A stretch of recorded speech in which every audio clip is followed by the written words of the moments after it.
Hi there, everyone. This is Leah from the Race Center and Tyler from the Waterville Valley Recreation Department.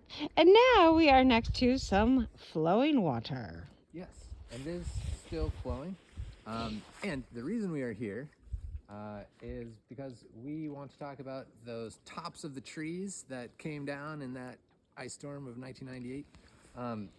Something that happened a little further in the past is that much of the forest in New Hampshire was logged or cut down to make pastures, fields.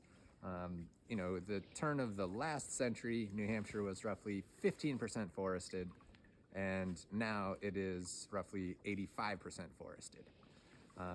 But something that is a remnant of that time is that many of the streams and rivers in New Hampshire are very wood poor. And so typically there's a floodplain next to bodies of water flowing downhill.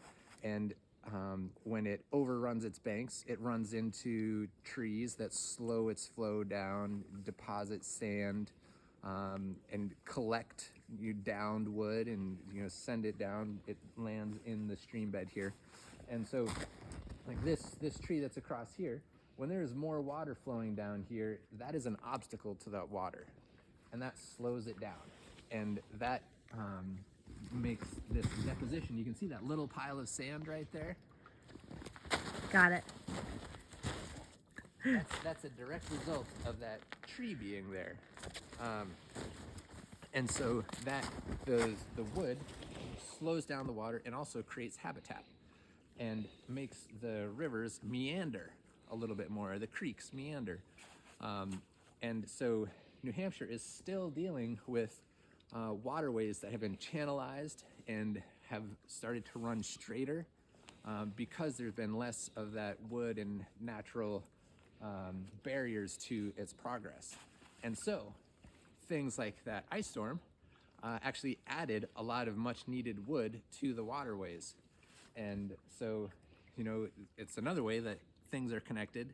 It seems like there's all this devastation, but actually it did something helpful for the waterways, and much of the forest has recovered. So if you drive the Kangamangas now, you're unlikely to notice many of those birch trees, just a little more than 25 years later.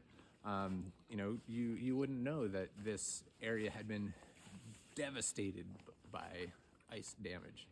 And so there are always, nature finds a way to keep things in balance, and it's a fascinating time to see how it does that.